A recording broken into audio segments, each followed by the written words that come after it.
महाराज कहते हैं उत्तर देते हुए कि भवतानुदित प्रायम यशो भगवतो मलम ये नैवासौ न तुष्येत मन्ये तद्दर्शनम खिलम। नारद जी कहते हैं, व्यास जी आपने इतना कुछ लिख दिया फिर भी आपको संतोष क्यों नहीं है? आपने इतना कुछ कर दिया फिर भी आपके मन में एक ठौर क्यों नहीं है? ये असंतुष्टि क्यों बनी हुई है चित्त में? हमने सब प्रयास करके देख लिए फिर भी हमारा मन बेचैन क्यों है? ऐसा क्यों लगता है उच्चाटन सा कि अभी तो कुछ किया ही नहीं? नारद जी जो बात कह रहे हैं इस बात को आप ध्यान से सुन लीजिएगा। नारद जी कहते हैं क्योंकि आपने सब कुछ किया, उसको क्रिया मान करके किया, उसमें अगर प्रेम युक्त होकर के किया होता तो आपका चित्त अशांत नहीं होता। हम लोग कोई भी क्रिया करते हैं तो पहले लाभ हानि पहले विचार कर लेते हैं। ये करने जा रहे हैं, इससे लाभ होगा हानि होगा, पहले ही विचार कर लेते हैं। लाभ होगा तो ही उस क्रिया को करते हैं। तो लाभ होगा इस बात को चित्त में धारण करके जब हम क्रिया करते हैं तो भाई लाभ मिलना हानि मिलना ये आपने विचार किया है। देने का काम तो ठाकुर जी का है ना, वो चाहे हानि दें। कई बार हम लोग बहुत लाभ सोच लेते हैं पर हानि ही होती है। और कल उसका सबको पता ही चला, पूरे भारत को क्या हुआ कल। एक्सपेक्टेशंस ऑलवेज हर्ट्स, आशा ही परमम दुखम। और उसके बावजूद भी जब हल्ला इतना मचा दिया गया हो, ऐसा होगा ऐसा होगा, अब तो बार तुम्हारा जिए जाएंगे, क्या हुआ? कुछ नहीं। ये ठाकुर जी सबको समझाते हैं, कर्मण्येवाधिकारस्ते, तुम्हारा अधिकार केवल कर्म पर है। फल की पहले से ही ढिंडोरा मत पीटा करो, क्योंकि फल देने का अधिकार मेरा है। मां फलेषु कदाचन। और ये बात निश्चित देखी गई है हर जगह। जब व्यक्ति फल पहले ही विचार कर लेता है तो ठाकुर जी भी कमर कस लेते हैं, जो तैने सोचा वही नहीं दूंगा। ये सब जगह होता है, लेकिन फिर भी हम लोग नहीं समझ पाते इस बात को, पहले ही सोच लेते हैं। हमारी कथा होती है, हर हफ्ते एक नई जगह चले जाते हैं, सत्य बता रहे हैं। पहले मैं विचार करके जाता तो वहां कथा होगी, अच्छे से करेंगे, ये करेंगे, और फिर वहां कुछ ना कुछ ऐसा होता था विचार करने पर कि किसी ना किसी बात से मन उच्चाटित, और मन उच्चाटित हुआ तो मैं ही कथा नहीं कह पाता था। अब ऐसा हो गया कहीं कथा हो कोई चिंता नहीं है, अच्छी हो तो बढ़िया, कुछ भूल जाए तो अच्छा, नहीं भूले तो बढ़िया, निभेगा तो अच्छा, नहीं निभेगा तो अच्छा, किसी को समझ आएगा तो अच्छा, नहीं समझ आएगा तो अच्छा, हमको अपना कार्य करना है। अब सब बढ़िया ही होता है। अपने आप से भी ज्यादा आशाएं मत रखो। नारद जी महाराज कह रहे हैं, और आशा से विमुक्त व्यक्ति ही प्रेम का अधिकारी हो सकता है। प्रेम में कभी आशा नहीं होती। अगर आप सोचते हैं कि प्रेम में आशा है तो वो प्यार हो सकता है, प्रेम नहीं हो सकता। प्रेम में आशा नहीं होती, प्रेम में आशा नहीं होती। नारद जी कह रहे हैं, हे वेदव्यास जी, आपने जितने भी ग्रंथों की रचना की, इन सब ग्रंथों की रचना में एक तो आपने उद्देश्य पहले ही सोच लिया था कि मानव का कल्याण करना है मुझे। उद्देश्य स्पष्ट रखो, पर कल्याण होगा कि नहीं होगा इस पर ज्यादा चिंतित मत हो। और दूसरी बात, आपके हृदय के अशांत होने का दूसरा कारण क्या है? आपने जितने भी ग्रंथ लिखे हैं उन समस्त ग्रंथों में आपने 4 बातों को प्रधानता दी है, धर्म, अर्थ, काम और मोक्ष। इनको कहते हैं चतुर्विध पुरुषार्थ। क्या कहते हैं? दुनिया में हर व्यक्ति, बहुत ध्यान से सुनिएगा, इन 4 कामों के पीछे ही भाग रहा है। कोई धर्म के पीछे भाग रहा है, कोई अर्थ धन के पीछे भाग रहा है, कोई काम यानी कि कामनाओं की पूर्ति के पीछे भाग रहा है। किसी को कुछ पहनने की कामना है, कुछ खाने की कामना, कहीं घूमने की कामना, कुछ पाने की कामना। और चौथा, कोई धर्म के पीछे भाग रहा है, कोई अर्थ के पीछे भाग रहा है, कोई कामनाओं की पूर्ति के पीछे भाग रहा है, और चौथा, कोई केवल इसलिए भाग रहा है कि मुझे मोक्ष मिले, मुझे मुक्ति चाहिए। चार के अलावा पांचवा कोई स्थान नहीं है। आप पूरी दुनिया उठा करके देख लीजिए, हर किसी व्यक्ति को आप इन चारों के अंदर ही पाओगे, किसी एक स्थान पर ही वो पड़ा है। वेदव्यास जी, आपने केवल इन चार बातों को ही प्रधान बताया है। वेदव्यास जी बोले, इन चारों के अलावा भी कुछ प्रधान है? तब नारद जी कहते हैं, हाँ, पंचम पुरुषार्थ, जिसको धर्म से कोई मतलब नहीं, जिसको अर्थ से कोई मतलब नहीं, जिसकी कोई कामना, जिसको मोक्ष की भी अभिलाषा नहीं, उसके लिए पंचम पुरुषार्थ है। और पंचम पुरुषार्थ का नाम क्या है? प्रेम। प्रेमी व्यक्ति को धर्म नहीं दिखता। ठाकुर जी तोड़ देते हैं कई बार धर्म की लिखी बातों को, प्रेम के वशीभूत होकर के।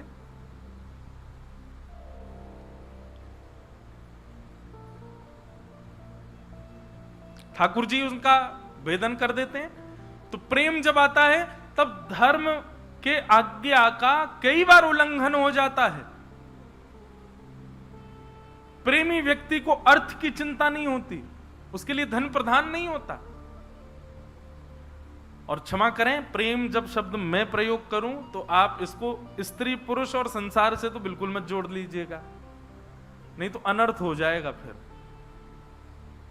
प्रेम की जब जब बात हो तब तब श्री जगन्नाथ जी को ही लीजिएगा, और कोई नहीं हो सकता। उनके प्रति जब प्रेम होगा आप धर्म का विचार नहीं करोगे, उनके प्रति प्रेम होगा आप अर्थ का विचार नहीं करोगे, उनके प्रति जब प्रेम होगा आपकी कोई कामना नहीं होगी, कोई कामना नहीं। सूरदास जी के पास नेत्र नहीं थे, ठाकुर जी प्रकट हो गए और प्रकट होकर के सूरदास जी के नेत्रों पर हाथ फेर दिए और हाथ फेर करके बोले, सूरदास अब नेत्र खोलो, हमारा दर्शन करो। सूरदास जी ने नेत्र खोल करके देखा, ठाकुर जी के रोम रोम का दर्शन किया और सर्वांगीण अंग का दर्शन करने के बाद सूरदास जी ठाकुर जी से कहते हैं, भगवान एक वरदान दे दो। भगवान बोले, हमने तो वरदान दे दिया। बोले, आपने अपनी तरफ से दिया, मैंने तो नहीं मांगा था, मैंने तो नहीं कहा था आपसे कि मुझे नेत्र दो, आपने खुद दे दिया। भगवान बोले, अच्छा तो मांगो, क्या चाहिए? बोले कि महाराज अब इन नेत्रों को मुझसे वापस ले लीजिए, ये जो आपने मुझे नेत्र दिए अब इनको मैं और नहीं रखना चाहता, मैं इन नेत्रों से अब किसी और को नहीं निहारना चाहता, अब ये नेत्र मुझसे वापस ले लीजिए नाथ। जिन नैनन में पी बसे दूजा ना ही समाए, अब इन नेत्रों में आप विराजमान हो गए, मैं अन्य किसी को कैसे देख सकता हूं?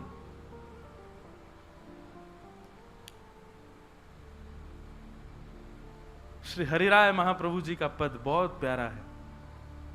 नैनन में ही राखूं पिया तो है, नैनन में ही राखूं पिया तो है। तुमरी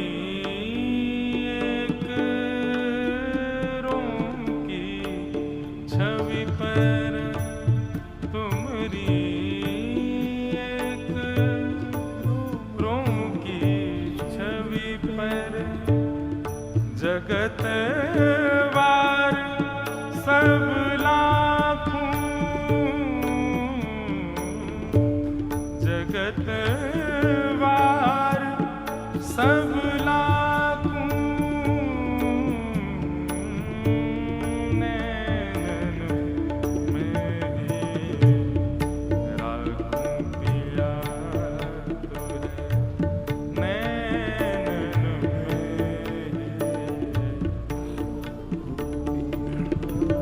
ये निष्काम नहीं है तो क्या है? गोपियां ठाकुर जी से कह रही हैं, हम नहीं चाहती कि आप सदा हमारे सामने रहो। प्रणय गीत उठा करके पढ़िए भागवत जी में। गोपियां कहती हैं, हमारा प्रेम ऐसा नहीं श्याम सुंदर कि आप हमसे दिन में 4 बार मिलो। अरे आप जीवन भर हमको मत दिखना, जीवन भर हमसे मत मिलना, तो भी हम ऐसे ही रहेंगी, बस सदा हमारे चित्त में रहना।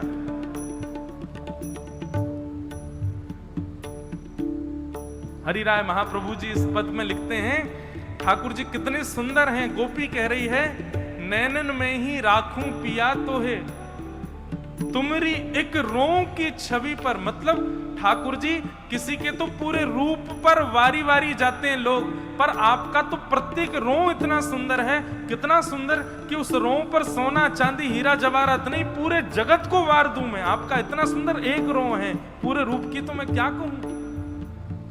तुमरी एक रों की छवि पर जगत वार, पूरे जगत की बारी बारी कर दूं। नैनन में ही राखूं पिया तो है,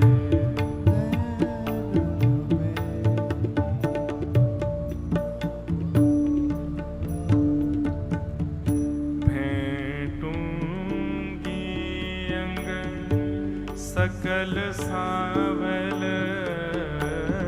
को, भेंटूंगी अंग, भेंटूंगी मतलब मिलूंगी, सांवल के एक एक अंग से मिलूंगी। भेंटूंगी अंग सकल सांवल को, भेंटूंगी अंग सकल सांवल को, अधर सुधारस चाकूं, अधर सुधारस चाकूं, नैनन में ही राखूं पिया तो है, नैनन में ही राखूं पिया तो है। रसिक प्रीतम संगम की बातें, रसिक प्रीतम संगम की बातें, काहू सो नहीं भाकूं। सूत्र है, ठाकुर जी मेरे साथ क्या लीला करते हैं, वो मेरे साथ क्या करते हैं, ये काहू सो नहीं भाकूं। कई लोग प्रचार कर देते हैं, हमारे ठाकुर जी ने ऐसा किया, हमारे ठाकुर जी ये कर रहे थे, स्वप्न में ऐसी क्रिया कर रहे थे, कल ऐसा ऐसा हुआ। क्यों? आपका प्रेमी आपके साथ कैसा व्यवहार कर रहा है, ये सबको बताने की क्या आवश्यकता। प्रेम वही अच्छा जो गोपनीय रखा जाता हो। वो प्रेम ज्यादा टिक नहीं पाता जिसका ढिंडोरा पीट दिया जाता है। अरे भाई, हमारी तिजोरी में एक हीरा रखा है 1.25 करोड़ रुपए का, अखबार में निकलवा दोगे तो चोरी नहीं हो जाएगा? छुपा करके रखो ना, घर वालों को भी नहीं पता होना चाहिए कि आपकी अलमारी में हीरा रखा है। एक बात हमें बताओ, हम लोग ताला क्यों लगाते हैं घर में? घर में हो, स्टोर रूम में हो, अलमारी में ताला क्यों लगाया जाता है? क्यों बताओ, कोई चोरी ना करे हैं? चोर को चोरी करना होगा, ताला देखेगा? तोड़ ही देगा। फिर बताओ ताला क्यों लगाया? ताला कभी भी बाहर के लोगों के लिए नहीं लगाया जाता है, अपने लोगों के लिए लगाया जाता है, कहीं अपने की बुद्धि ना बिगड़ जाए। इतने बड़े बूढ़े हो गए, आज तक सोची नहीं ये बात? बाहर के व्यक्ति को जो वस्तु चाहिए वो ताला देखेगा क्या? वो तो तोड़ के सीधा लेगा उसको। कहीं अपनों का दिमाग ना खराब हो जाए, इसलिए ताला लगाया जाता है। बताओ, हमारी बात में कोई कमी हो तो? इसका मतलब क्या है? अपने हृदय में ठाकुर जी के प्रेम को विराजमान करके ताला लगा करके रखो वहां पे। सबको बताने की आवश्यकता नहीं, क्योंकि बाहर वाले का दिमाग खराब हो ये जरूरी नहीं, अपने का भी हो सकता है। रसिक प्रीतम संगम की बातें, रसिक प्रीतम संगम की बातें,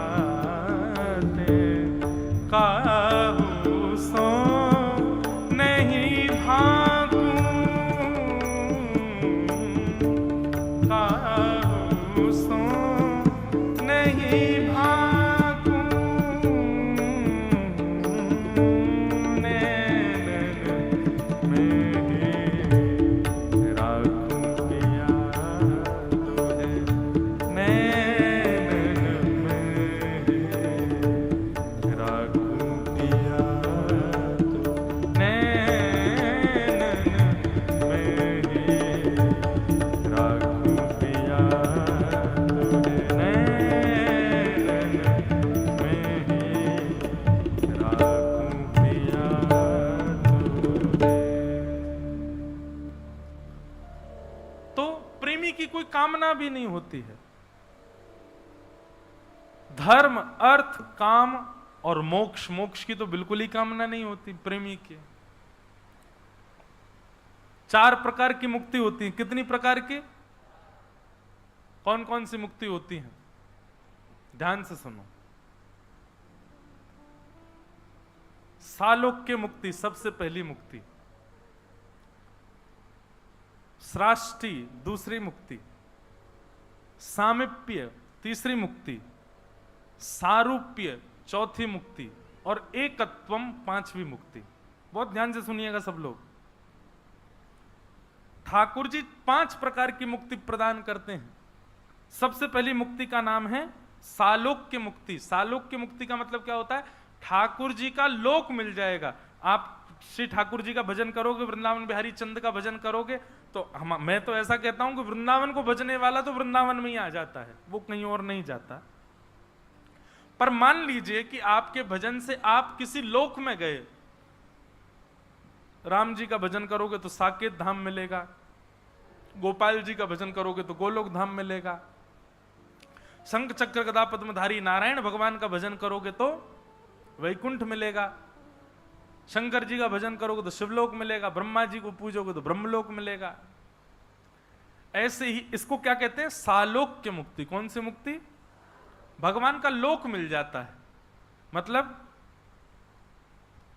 उस नगर, उस स्थान पर आप चले जाओगे जिस स्थान पर ठाकुर जी साक्षात रहते हैं। मिलेंगे नहीं मिलेंगे ये आपके लक के ऊपर डिपेंड करता है। बंबई में बड़े बड़े फिल्म सितारे रहते हैं, कई लोग जाके इसी बात से खुश हैं कि हम उस नगरी में कि जहां हमारा प्रिय सितारा रहता है। मिले ना मिले बात अलग है। सालोक, इसको कहते हैं सालोक की मुक्ति। आपको लोक मिल जाएगा, ठाकुर जी मिले ना मिले ये आपके लक के ऊपर डिपेंड करता है। ये सालोक की मुक्ति। दूसरा, सालोक की मुक्ति जिनको मिलती है वो 24 घंटा इसी में दलालों से मिलते रहते हैं वैकुंठ में। भगवान कैसे मिलेंगे, कहां मिलेंगे, कहां दिखेंगे। वो वैकुंठ में यही ढूंढते रहते हैं। भगवान की लीला। बोले अभी अभी मुझे खबर मिली है सूत्रों से, आज रात्रि भगवान वहां जाने वाले। बेचारा पहले से ही जाके वहां बैठ जाएगा, ठाकुर जी मिलेंगे। बहुत प्रयास करता है तब जाकर के उसको कहीं ठाकुर जी दिख जाते हैं दूर से, वो घूम रहे। ये सालोक की मुक्ति।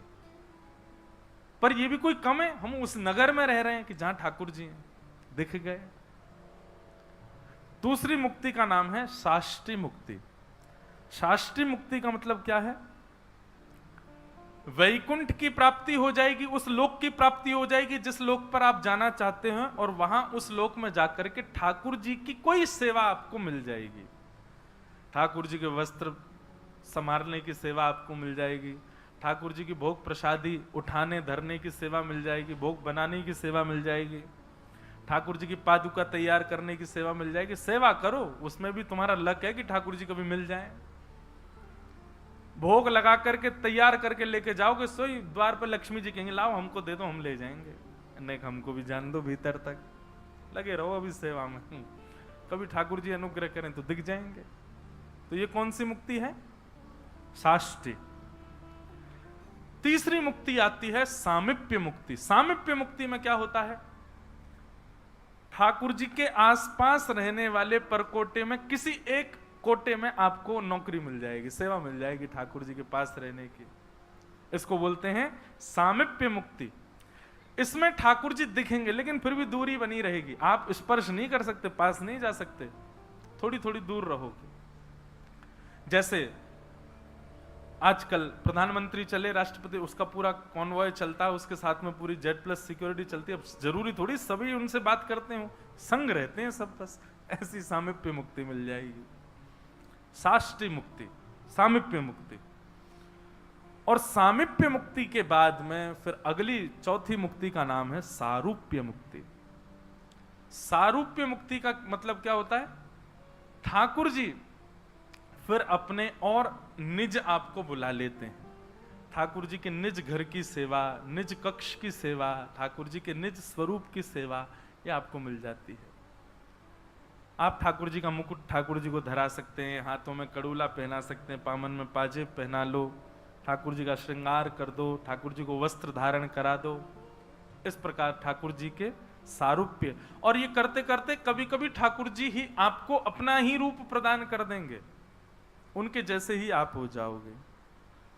और अंतिम और सबसे कठिन मुक्ति होती है एकत्वम। एकत्वम का मतलब क्या होता है? आप ठाकुर जी में ही विलीन हो जाओगे, ठाकुर जी में ही रहोगे, उन्हीं के अंदर ही निवास करोगे, उन्हीं में ही आपका लय हो जाएगा। एकत्व। पर जो नैष्ठिक प्रेम करने वाला भक्त होता है वो ये पांचों मुक्ति भी नहीं मांगता भगवान से, मुझे ये भी नहीं चाहिए। वो इन पांचों की भी कामना ठाकुर जी से नहीं करता। वो प्रेमी माना जाता है जो ठाकुर जी से इन पंच मुक्तियों की भी कामना नहीं करता है। नहीं नाथ, नहीं चाहिए हमको। नारद जी महाराज कहते हैं उन प्रेमियों के लिए आपने क्या लिखा वेदव्यास जी, जिनको इस मुक्ति की भी कामना नहीं है, जो इन चार प्रकार की, पांच प्रकार की मुक्तियों को भी ठुकरा देते हैं। वो केवल ठाकुर जी से प्रेम करते हैं, उसके बदले कुछ नहीं मांगते। और क्षमा करें, जहां प्रेम के बदले कुछ मांगा जाता हो वो स्वार्थ होता है, वो प्रेम नहीं होता है। वहां कोई कामना नहीं होती, किंचित कामना नहीं होती, देखने की भी कामना नहीं, मिलने की भी कामना नहीं, बस प्रेम है चित्त में। उनके लिए आपने क्या लिखा व्यास जी? इसीलिए आपका मन अशांत है, क्योंकि आप प्रेम से भगे हुए, प्रेम से भटक रहे हो। आप धर्म अर्थ काम मोक्ष को प्रधानता दे रहे हो, इसलिए आपका मन अशांत है। इसीलिए हम आप सब में भी जो अशांत है, सब क्रियाएं करने के बाद भी निश्चित याद रखे वो प्रेम से विचलित व्यक्ति है, इसीलिए अशांत है। हे नारद जी, आपके मन की अशांति का कारण पंचम पुरुषार्थ प्रेम को स्थान न देना इसलिए है। तब वेदव्यास जी महाराज बोले, भगवान इसके लिए मुझे क्या करना पड़ेगा? बोले इसके लिए आप एक ऐसा ग्रंथ लिखो जिसमें भगवान के प्रभाव नहीं, स्वभाव का वर्णन करो, जिसमें भगवान ईश्वर हैं, जिसमें भगवान परम सत्ता हैं, जिसमें भगवान भगवान है। ऐसा मत दिखाओ, ऐसा दिखाओ ठाकुर जी को जो वो वास्तविक हैं। वो गोपियों के साथ रास विहार भी कर रहे हैं, वो ग्वाल वालों के संग क्रीड़ा भी कर रहे हैं, वो मधुमंगल के मुंह पे लगी हुई कड़ी भी चाट रहे हैं। एक गोपी यशोदा मैया के पास आई, बोले मैया मेरे घर में आज पूजा है नहीं है, मुझको गोबर दे दो। मैया बोली ले जा गोबर। जैसे ही गोबर ले जाने लगी, ठाकुर जी बोले मैया तेने मुफ्त में दे दियो गोबर, बात पैसा तो ले ले गोपी ते। मैया बोली लाला 9 लाख गैया हमारे यहाँ। कितनी गैया? 9 लाख।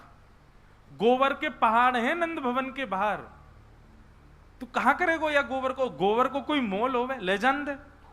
बोले अरे मैया तू तो बड़ी भोरी है, तू ना मानेगी, मैं जाऊंगा के पास।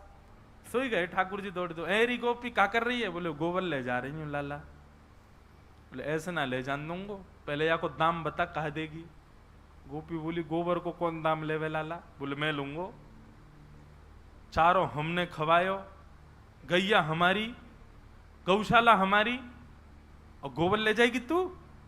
हमारे घर में रहेगो, हम चाहे यहाँ में सोमे, हम चाहे यहाँ में रोमे, हम चाहे यही में पड़े रहें, कच्चू करें, हमारो गोबर है, हमारी गैया को तू ना लेके जाएगी तो मोल दे के जा। व्यास जी आपने ये बात कहीं लिखी? आपने ठाकुर जी के स्वरूप का कहीं वर्णन किया? जगत नियंता जगदाधार त्रिलोकी नाथ गोबर के पीछे गोपी को पकड़ के बैठे, बोले या पैसा दे मुझे। आपने ये स्वभाव कहां दिखाया ठाकुर जी को? दुनिया के लोग कथा सुनते हैं, भगवान को भगवान मान लेते हैं, वो भगवान को अपना कब मानेंगे? जब उनके स्वभाव का वर्णन करोगे।